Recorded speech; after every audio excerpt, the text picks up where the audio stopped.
Hello friend welcome to my YouTube channel मैं राজ্জাগাৰ আপোনালোকে চাইছে আৰজেডকে টিউটোৰিয়েল। আজিৰ এই ভিডিঅ'টোত আলোচনা কৰিম যে পুনৰ গুৱাহাটীলৈ অনা হৈছে অখিল গগৈক আৰু বৃহস্পতিবাৰে হাজিৰ কৰা হ'ব NIA আদালতত, মানে আজি হাজিৰ কৰা হ'ব আদালতত। তো ইয়াত কি কৈছে সবিশেষ এই ভিডিঅ'টোত আলোচনা কৰিম, তো আপোনালোকে ভিডিঅ'টো প্ৰথমৰ পৰা শেষলৈকে চাই থাকিব।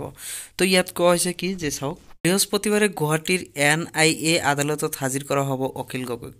বিমানেৰে দিল্লীৰ পৰা অতি গোপনে বুধবাৰে আবেলি অখিল গগৈক অনা হয় গুৱাহাটীলৈ। উল্লেখযোগ্য যে 12 ডিচেম্বৰত যোৰহাটৰ পৰা অখিল গগৈক গ্ৰেপ্তাৰ কৰা হৈছিল। তাৰ পিছত NIA এক্ট গোচৰত অখিল গগৈক গ্ৰেপ্তাৰ কৰি লৈ অহা হৈছিল গুৱাহাটীলৈ।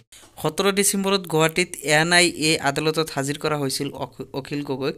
20 দিনৰ জিম্মা বিচাৰিছিল গগৈক, কিন্তু 10 দিনৰ জিম্মা দিছিল আদালতে। তো তাৰ পিছতে তেওঁক NIA লৈ গৈছিল দিল্লীলৈ।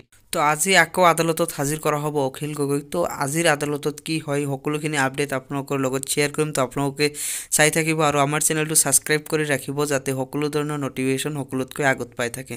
তো ফ্ৰেণ্ড আজিৰ ভিডিঅ' ইমানেই, যদি ভাল লাগিছে নিশ্চয় শ্বেয়াৰ কৰি দিব।